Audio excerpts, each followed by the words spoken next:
I just bought one of these legendary Toyota off-road SUVs. But did I get the 2024 4Runner TRD Pro, or did I buy the 2024 Land Cruiser? Find out right now on Driving Sports TV. Toyota is in the multi-year process of updating their very popular off-road SUVs. They're getting new chassis, more comfort, advanced tech, and most likely higher prices. Today, that puts Toyota buyers in a weird position. Do you choose the new hotness in the new Land Cruiser, or do you go with the old and reliable 4Runner? Personally, I was in that very position. My family is growing and I needed a new two-row SUV. Just a few years ago, I owned a 4Runner TRD off-road, but I've always had eyes for the Land Cruiser. I just didn't need a full-size SUV. So now that the US spec Land Cruiser is based on the smaller global Land Cruiser Prado, it's finally the right size for me. But did I really want to take the risk of going with an all-new hybrid powertrain? Or should I save some money and get the 5th generation 4Runner TRD Pro with its legendary reliability and capability? I mean, after this year, it's gone. I'm not going to make you wait to the end of the video to answer the question I asked at the beginning. Yes, I bought the Land Cruiser. This is my personal Land Cruiser First Edition. This is a question I know a lot of buyers are asking themselves, and we're going to start by checking out the trims, pricing, and features of the new Land Cruiser. This is the 1958, which is the base trim. As you see it here, you're looking at $59,979 US, including destination. Here in the States, every Land Cruiser trim comes with the same hybrid powertrain, a 2.4-liter turbo 4-cylinder engine combined with an electric motor for a total system output of 326 horsepower and 465 pound-feet of torque. The transmission is an 8-speed automatic. EPA rates economy at 22 miles to the gallon in the city and 25 on the highway. Full-time 4-wheel drive is also standard, with a lockable Torsen center differential, a rear locker, in addition to an electronically controlled dual-range transfer case. Suspension is independent up front with coil springs and a solid axle in the rear. On the street, the Land Cruiser has a base 40-60 torque split. That means that it is a rear bias system. A tow hitch is included in all trims, and towing is limited to 6,000 pounds. For safety, you get Toyota Safety Sense 3.0, which includes collision mitigation, radar cruise control, driving assist, and lane tracing. And that is pretty much all you get with the base 1958 trim. The seats are cloth, the plastics are hard, and though you do get heated seats, a heated steering wheel, and a 2,400-watt inverter, the accommodations are otherwise pretty sparse. Even the digital gauge cluster and touchscreen infotainment systems are painfully low-end. Moving up to a mid-trim Land Cruiser, just called Land Cruiser, you get a proper 12.3-inch digital gauge cluster and touchscreen. It also has multi-terrain monitor surround view system and seats wrapped in synthetic leather with heat and ventilation. In terms of off-road hardware, the mid-trim does add multi-terrain select, a disconnectable front stabilizer bar for better articulation, and an improved approach angle of 32 degrees. Now we're finally getting somewhere. This trim also upgrades the tires to 265/70 R18s, wrapped around unique alloy wheels. Price of this one starts at $61,950 US. And that finally brings us to the First Edition, which really levels up in terms of comfort and capability. Inside, it has 8-way power-adjustable driver and passenger seats with memory. They are heated, cooled, and wrapped in leather. There's also wireless charging, digital key compatibility, a 14-speaker JBL sound system, a digital rear-view mirror, heads-up display, a cool box cooler, and a power tilt-slide moonroof. It also has the retro-inspired 1958 round headlights, which I think look really great. Altogether, these components truly elevate the interior of the cabin, but it's the included off-road accessories where the First Edition really gets interesting. The fog lights are rigid, color-adjustable LEDs. Here, I've set them to amber. The front skid plate is unique to the trim. It also gets engine, transmission, fuel tank, and transfer case protection. Rock rails are included, they're bolted to the frame, and they look pretty beefy. On top is a roof rack with a standard slotted platform. Back here we have the most over-engineered mud flap I've ever seen. I think it looks awesome. My vehicle also had a port-installed dash cam for some reason. I guess I have that now. They also added mud mats and the two-tone trail dust sandscape paint, but at least I asked for those. Only 5,000 first edition vehicles are coming to North America, so this is a limited production trim. Price as you see it here, $77,275 US, including destination. Yes, that is a lot of money, and I can't help but wonder if maybe I should have saved $20,000 and bought the 4Runner TRD Pro instead. I am a huge fan of the 5th generation 4Runner. So here's the question. How much better is this Land Cruiser versus the TRD Pro 4Runner? Is it worth the extra money? Let's take a deeper look. In terms of size, they're very similar. The Land Cruiser is 2 inches longer, 4 inches taller, and 2 inches wider, with an extra 2.5 inches on the wheelbase. The overall shape is also very similar. When off-roading, ground clearance is absolutely critical. The 4Runner TRD Pro has 9.6 inches when you measure from the rear differential down. Now this Land Cruiser, it's a little funny. If you go to the website, toyota.com, it'll show you 8 inches of ground clearance, including the 1958, which has a smaller wheel tire package than this one. So that doesn't make any sense. If you go to the press site, it shows 8.75 inches of ground clearance. Better, but still has the same number across the board for all trims. So I figured, let's actually find out what the height is on this vehicle. So I went down, measured under the rear diff, and we are looking at about 8.75 to 9 inches, depending on how level this road is. Maybe a little bit more because there's a slight hump in the middle. So we're at least 8.75 at a minimum. I think we're probably a little bit closer to 9, 9.25.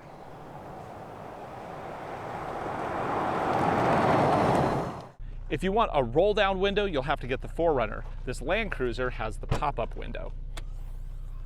The second row here looks really nice. We do get a fold-down, tumble-forward design because internationally there's a third row in these vehicles. This one doesn't have it. So the result is that when folded flat, the floor is not perfectly flat. Fold it back up, I can pull myself in. I really like the stadium style seating here. The seat is where I would be seated if I were driving. I'm 6'1", legs torso proportionate. I got lots of room here. I can also adjust the lean angle, which is a nice touch. Down here I get aircon, as well as 2 USB-C sockets, a 12 volt, and over here I get a JBL speaker because this has the upgraded sound. Now the vent is up here, which is really nice. I can blow on my face. And then over here I get a map light. In the middle, fold-down armrest with integrated cup holders. This does have a standard Toyota key fob, but it does say Land Cruiser on the back. There is no auto start stop function on the key itself. However, for that you can use the app. As an added benefit for the app, you can tie it into Siri voice commands, as well as set it up for a digital key. Up front, it's really hard to believe that this is the same vehicle as the 1958 edition. I mean, the materials in here are so much nicer. I get soft touch on the sides. It has a little emboss that says first edition. I like that. This is soft touch. This feels great. I mean, everything just feels elevated here. I have gone pretty extensively into what is in these vehicles, but let me just say this digital gauge cluster, beautiful. It's one of the top end Toyota versions, and it's customizable with a whole bunch of different layout options. Over here I get the latest infotainment. I love the screen size. The widescreen 12.4 inch is just really, it's a good size, and it's high enough that it's right in my eye line. I don't have to look down. Now this does have driver monitoring, which you can turn off. Also, this vehicle did not come with the drive assist function enabled. If I want to, I can go in there and turn it on, and that way it'll like brake as I come up to other vehicles automatically, which again, not a real big fan of that, so I'm not gonna be doing that. I get lots of switchgear here. I can control the heated seats, the cooled seats, aircon, all that with actual switchgear. I don't have to dive into the menu. I love that. And then of course, there was a weird omission on the 1958 that it included crawl control, but not multi-terrain select. Well, once you hit mid-trim and up, yes, you get multi-terrain select back, which I love. It is a scalpel version of the A-Track off-road system. And yes, the base trim, the 1958, did have A-Track when engaged in 4 low. This one I can turn MTS on both in 4 high as well as 4 low. It's just a more advanced version of A-Track. And then down here, of course, we get the transfer case controls to go from 4 high to 4 low, rear locker, center locking torsion diff, and then the stabby bar button, which disconnects the front stabilizer bar for increased articulation.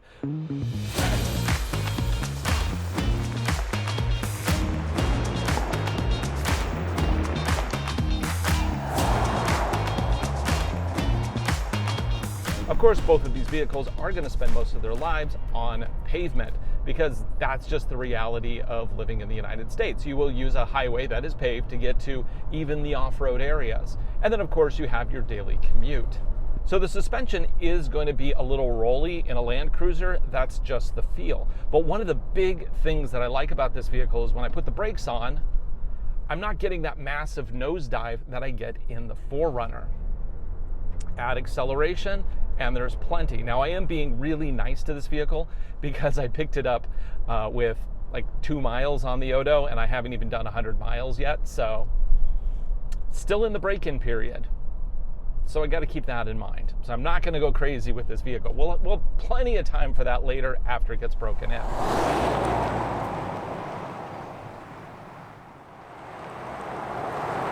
I have to say, driving this thing is so nice. The suspension's a little bit on the soft side, but it's a Land Cruiser. You know, that's kind of what you get. It's part of the package. Now, this isn't like fancy adaptive suspension or anything like that, but of course it is independent in the front, coil spring in the back, and they've done a really good job, I think, of dialing it in to be just a great mix for all conditions. Now, of course, the 4Runner also has a fixed setup. Although in the TRD Pro you get Fox shocks, which are pretty cool. As I complained a little bit earlier, this did include the dash cam, but I actually, now that I've read up on it, I think it's actually pretty cool. What it will do is it'll film incidents that occur based on G-shocks, whether the vehicle is parked. So even if it's off and parked, if somebody hits the vehicle, it'll turn on and start recording. Also, while driving, if there's any like impacts, like big motions that will set it off, it'll start recording. And these are all adjustable in the app. And then there's also an adventure mode. If I hold down the action button for a couple seconds, it'll beep at me. And now it's just filming what I'm doing right now. This dash cam also records audio, which is pretty trick. So I can monologue what's going on, although it's low quality, so you know, it's obviously not like one of my professional cameras. Now, the included memory card's only this little 16 gigabyte guy, but I've added a 128, which is, according to the documentation, the maximum size. Because these are just 1080p files, there should be plenty of room for lots and lots of adventures on there. And you can, of course, take the card out to copy them to your computer, or you can use the app to transfer them. Keep in mind, though, that wireless Apple CarPlay, which is on this system, does require Wi-Fi, so you have to detach from here to use there. I get around it by just using a separate device. I use an iPad to connect to that, and it's just fine. The steering wheel on here is your typical nice luxury Toyota steering wheel. It's wrapped in this really nice leather. We have all the adaptive cruise functions on the right, stereo on the left, as well as a gauge cluster that we can just change everything on, which is really, really cool. Of course, this does have drive modes. The 4Runner doesn't. And I can switch between sport, normal, and eco. And this really is about controlling the throttle pedal and how much juice you're getting as you put it down. Obviously, sport, it's super aggressive. Eco, it's very conservative. I basically just keep it in normal all the time because, yeah, I'm just going to control my foot.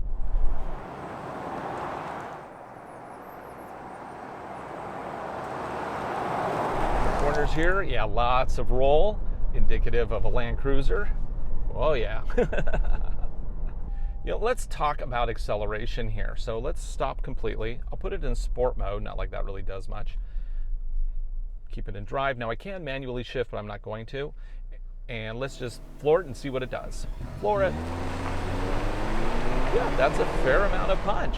Now obviously, I am still in the break-in period, so I'm not just going to go full out with the throttle on this thing, but you know, every once in a while you can do a little quick acceleration.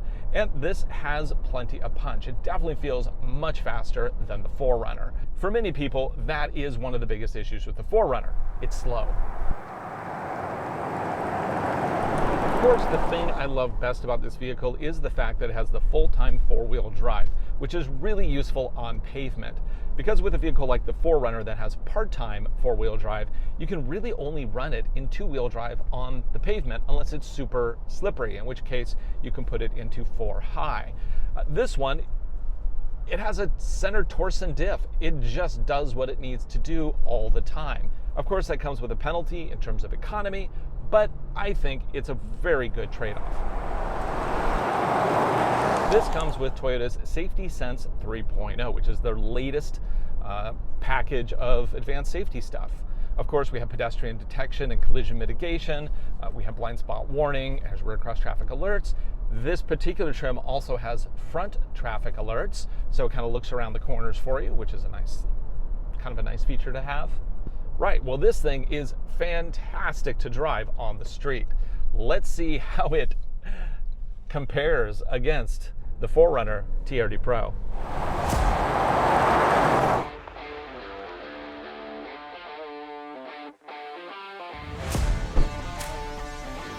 Okay. Oh yeah. Taking a step back in time. Start it up. Get that air conditioning going. Whew, it's hot today. So yeah, this interior, I actually still like it a lot, but it is so dramatically different. It doesn't feel like it's ancient, but it definitely feels like it's from another era. I do want to point out that the surrounds on the gauge cluster actually match the digital surrounds that I've set on the Land Cruiser, and I didn't even realize that they matched. We have these big chunky knobs. This was from the era of chunky knobs. And we do, of course, have lots of buttons for everything, but man, this infotainment screen, it's pretty old. Now, the funny thing is if you get the base 1958 trim on the Land Cruiser, you get a screen about this size, which is hilarious. Okay, well, let's see how this thing drives on the street.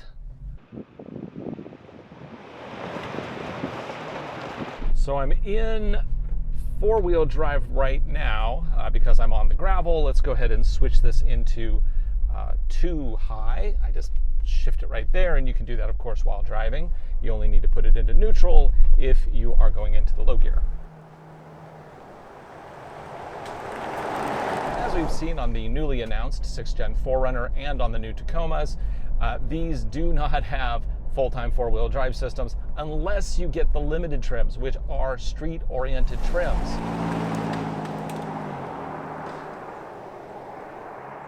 I'm not going to do as long of a drive in the 4Runner as I did with the Land Cruiser because this doesn't even have half the features as the Land Cruiser. But that's okay. Simplicity, reliability. It has everything you need, but nothing you don't.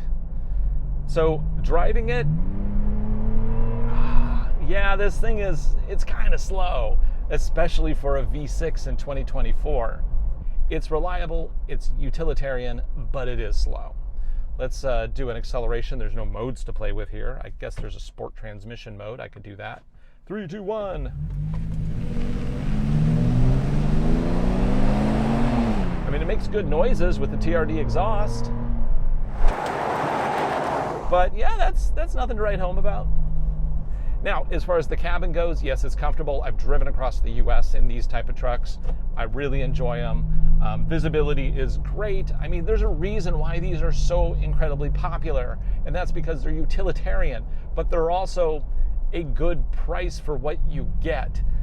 The capability for a reasonable price, and I'm a little concerned that the new 4Runner is gonna forget that last part. I mean, you can currently get one of these starting around $40,000 for an SR5. And I'm a little concerned that the new ones are going to be closer to $50,000 for the base model. And I think that's possibly too much for a 4Runner. But we will see. Come on. Oh, the hill. Shift that transmission. Yeah. The 4Runner is also very roly-poly. It's a soft suspension designed for off-road, at least in this trim. You put the brake on, you're getting significant nosedive. The Land Cruiser is way better, and it's an unsettling feeling for people who aren't used to driving, well, trucks, because crossovers don't do that. They just don't. I do like this steering wheel better than the Land Cruiser, though. The Land Cruiser's steering wheel is just, It has no indents. It doesn't have like a good grip on it. It feels nice and it steers nice. This just feels sportier and I prefer it.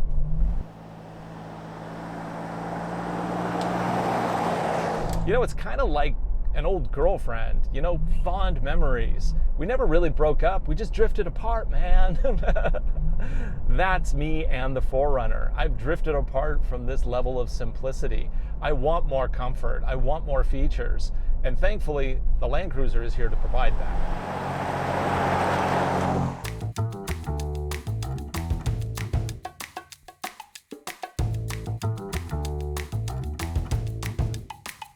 Now let's compare the off-road toolboxes. First, the 4Runner.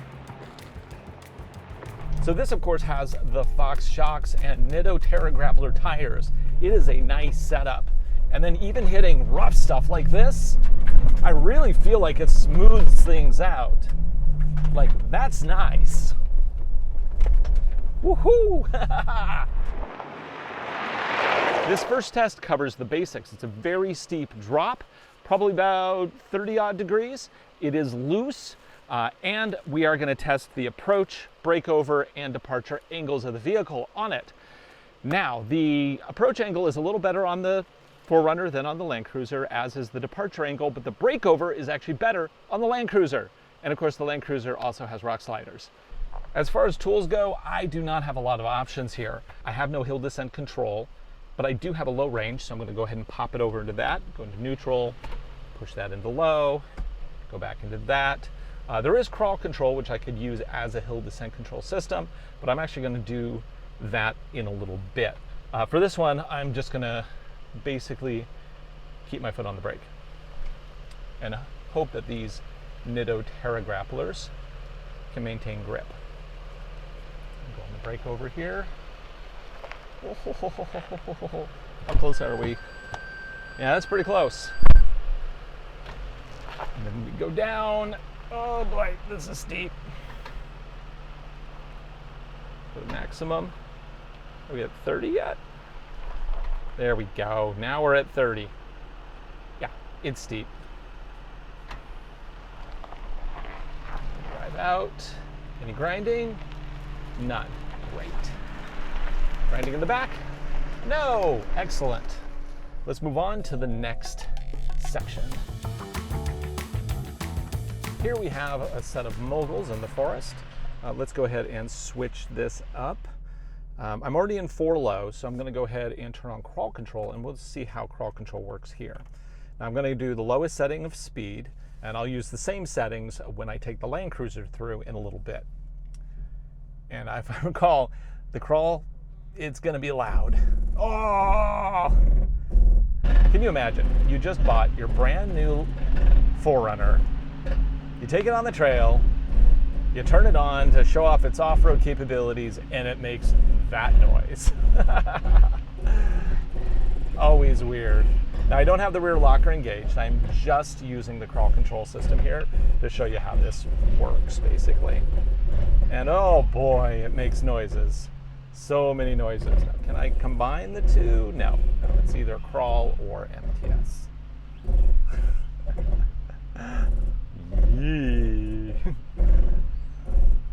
Okay, now we're going to switch things up in the sand here, and we're going to turn off this racket.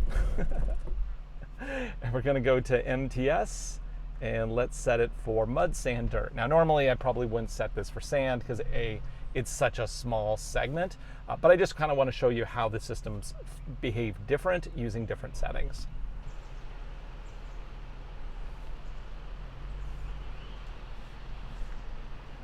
I wish I could see what I was looking at here, but this camera, I can hardly see anything that's going on with this. I mean, what's that? I don't know what's going on right there. So I'm going to try the hardest line here by going all the way to the right, which is going to dip my passenger front wheel into the hole. And now let's see what articulation looks like out back. Once I get this all the way in the hole, okay, I think we're all the way in the hole there. Now, the Land Cruiser has a stabilizer bar disconnect, so in theory, it's actually going to have more travel in the front. But let's see how this affects the back. Oh man. So even though this does have the Fox shocks with the external reservoirs, great for desert running, we're not seeing the articulation here that I really want. I would love this to be on the ground. I can put my whole fist under there, which, you know, is not exactly ideal. Number one rule of off-roading, you need to get all four wheels on the ground if you can. If you can't, that's where all the other special tools come in. Now, of course, the Land Cruiser does have a disconnectable sway bar option. The 4Runner does not in this current generation. And then there's the tire wheel package. These tires measure out to about 30.5 inches. The Land Cruiser tires measure out to about 31.5. They call them 33s on the Land Cruiser, but they're not a true 33. And then up front, what do we got? Yeah, it just doesn't really reach down because it's limited. Steer out. Now, I'm not turning on any special features yet. We're just in MTS, and I am in the sand version, so it's going to, of course, have the maximum amount of wheel spin. Get that wheel down. Obviously, it gets through it, no problem. Okay, we're going to wrap this up by exiting on the ridge road. There is a ditch here, so I'm going to go ahead and turn off all features, and we'll just see how well this gets through. Now, even though all features are off, I'm still in 4 low, which means that that center transfer case is, of course, locked. That's how these systems work.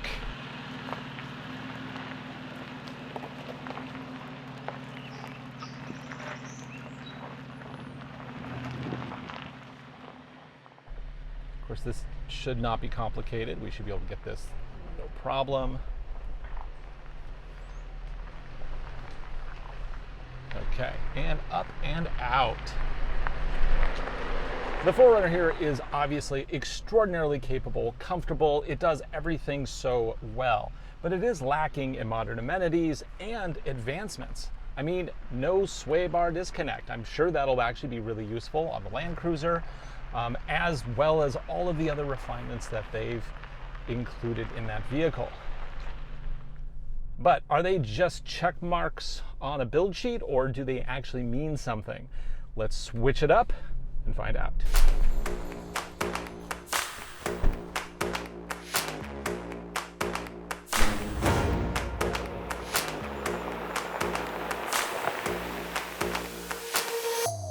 Throw up through the corners, down around. Just kind of see how the suspension deals with rough conditions that are pretty tight. I'm not going to slide this all over the place because that's not the type of vehicle this is. But we're just going to take a little adventure up here. You notice I didn't have to switch into any special 4-wheel drive mode or anything. No, Torsen limited. It just does it automatically. Okay, that's a little bumpy. It's not bad though. It's pretty good. Now let's see how it deals with some really complicated stuff.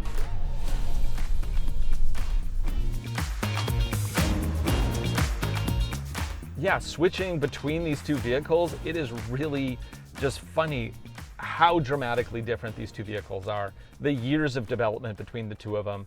I mean, the TRD PRO 4Runner there, it was redesigned around 2016. So even if you're as kind as possible to how old that vehicle is, it's really old.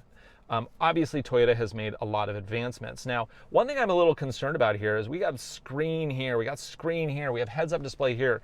It's already collecting a lot of dust in here, and I got to be really careful cleaning this.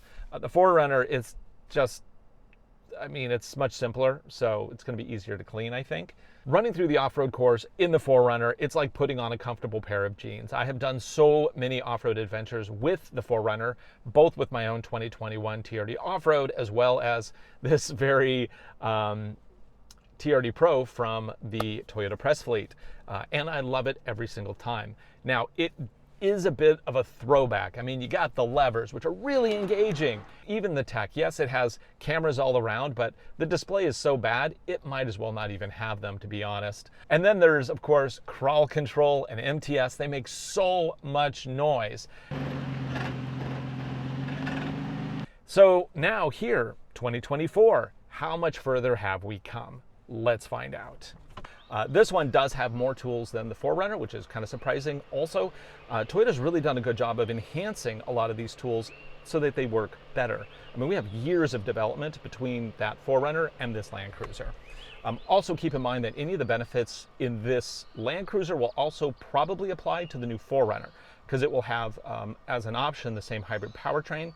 The biggest difference being that the new 4Runner won't have the center locking diff, simply because the TRD Pro, Trail Hunter, and TRD Off-Roads will not have the full-time system. So you can only get that on the Limited, which is more of a street-oriented vehicle. It's kind of how Toyota segments these two.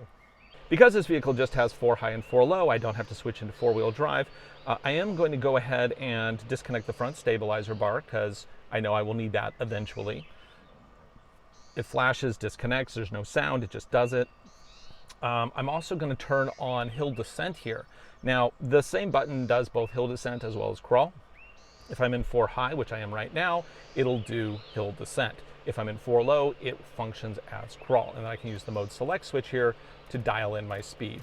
So I'm going to dial in the slowest DAC to begin with and turn on my view monitor, and let's drop into the bowl. I've never actually done this with this vehicle. So I'm going to listen for grinding. Also, I'm very concerned about these tires. These are just simple trail tires. Oh, we're in hybrid mode, so we're just like creeping forward with electric. Anyway, these are just trail tires, so they don't have a ton of grip. So I'm really worried about slipping. Touching? No, dude, I feel like we have a lot of breakover on this vehicle, which is fantastic. Okay, so I am really steep right now. I'm just gonna take my foot off the brake and let DAC do the work. Oh, that is amazing. Oop, a little slide, we clipped some grass, but unscathed. Woo! I'm not gonna lie, I was a little nervous, but the Land Cruiser did great. Now we're gonna go into the moguls. And for this, let's try out the crawl control system. On the moguls here, let's go ahead and switch this into 4 low. And I'm gonna switches pretty quickly, turns on the trail camera automatically, which is so much better of a trail cam than in the 4Runner. Like, not even a joke. They unfortunately still just have their little vague inclinometers. I would love it to have an actual number there, but instead we just get maximum of 30 degrees. I guess once you hit the 30 degrees, then it's panic time, right? So, so I just hit the crawl button down here, and now instead of DAC, it turns into the crawl function, and I can pick 5 different speeds of crawl. So I'm in crawl low, and we will just creep forward. Fun fact, if I actually go into MTS first, and then pick, say, mud, and let's pick rock, because I want the least amount of wheel spin. And then I go back to DAC crawl, it actually keeps it in rock mode, so you can actually stack commands in this, which is cool. Move forward. Now let's listen for that crawl control kicking in.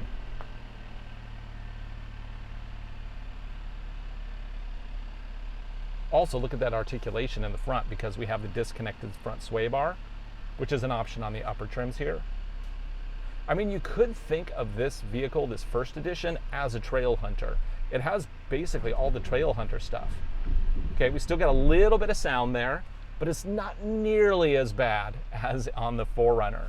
Now, truth be told, I actually kind of like the ridiculous sound effects on the 4Runner, but, you know, I don't think most people do, especially not normal buyers. Okay.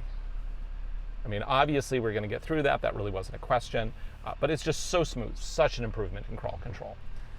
Now this section is the sand hill. We'll take the most aggressive line possible, and we'll see what this does. So for this section, I am going to switch it from DAC crawl. Let's turn that off. And I'm just going to go into MTS mode. Turn off crawl. Crawl is off. Going to go into the MTS mode. I'm going to go to sand because, yes, this is sand. Now, normally you want sand because you want a lot of wheel spin. I'm just going to change the settings so you can see how the system behaves. Now, with this vehicle, you can also go into several MTS modes in 4 high, which is unique. You cannot do that with the 2024 4Runner TRD Pro.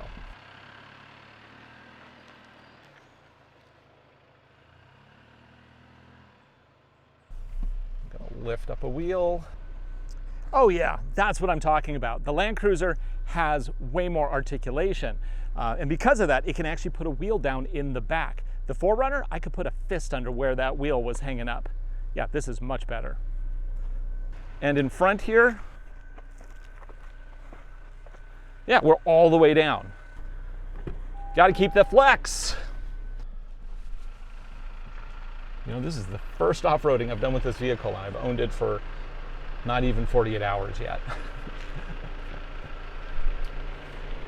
This is chill. This is easy. This is easy stuff. For this ditch, I'm actually going to cut it to the left, which should put our nose in far enough to be able to lift a wheel. And I'm turning off crawl and I'm turning off MTS. Okay, that's off. I still have my stabilizer disconnected. I'm in 4 low and I haven't locked up anything. But let's see what we can do here. Let's go wide first. Let's get that nose down. You know what? Looking at that camera, my approach angle needs to be better. Yay for good cameras. Go a little wide here.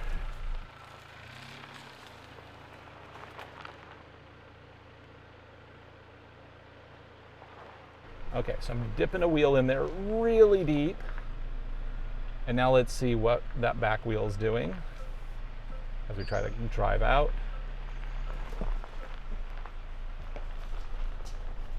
Oh, nothing. And drag it all. No drag, no problems, no muss, no fuss. Just drove right out of it. See, geometry is very helpful. Wow, this thing, you know what? It feels like it's soft. It feels like it's a luxury car, but take it off-road and you might be shocked at the capability of this thing. I can't wait to go on some more epic adventures with it this summer. In this video, we just scraped the surface of what this vehicle is capable of, because of course, it still has a center lock and a rear diff lock. So we have a lot more to play with in the coming months, and I'm really looking forward to going on a proper adventure with this vehicle. Now let's park this and wrap this up. The hybrid powertrain in the Land Cruiser is simply perfect for trails. It provides lots of torque right off the line. Toyota has civilized its crawl and MTS systems as well. On the Land Cruiser, it's quieter and less abusive. Also, the sway bar disconnect on the Land Cruiser does a great job of giving more articulation when needed. That said, the 4Runner I did find to be more engaging off-road. Something about the transfer case levers and the dials on top, it just feels more like a piece of utilitarian hardware. So after all of this, am I regretting spending the extra money for the Land Cruiser? Actually, no, not at all. When talking price on the Land Cruiser versus the 4Runner, we do have to consider the amount of extra hardware that comes standard on this first edition. Stuff I'd have to pay extra for on the 4Runner. Rock rails, a useful rack, additional underbody protection. Altogether, these could add a few $1,000s to the price of the 4Runner TRD Pro. It's probably more fair to compare this 4Runner against the $62,000 mid-trim Land Cruiser, which comes with all the underbody stuff, but no rails or platform rack. And even at that price, the mid-trim still has a full-time Torsen-based 4-wheel drive system, better economy, and a lot more power. Of course, with any all-new vehicle, there will be some recalls, growing pains, and the aftermarket will take a little time to develop. After driving these two vehicles back-to-back, I'm really appreciating what Toyota put into this new Land Cruiser. Sure, it's not a full-size 300, but honestly, I didn't want something that large anyhow. This is a Land Cruiser that has the features I like in a size that I want. It's a lot of money, but you also get a lot of SUV. Of course, because I own this vehicle, you're going to see it a lot more in the coming months. So be sure to hit subscribe and hit that like button. For Driving Sports TV, I'm Ryan Douthit. Thanks for watching.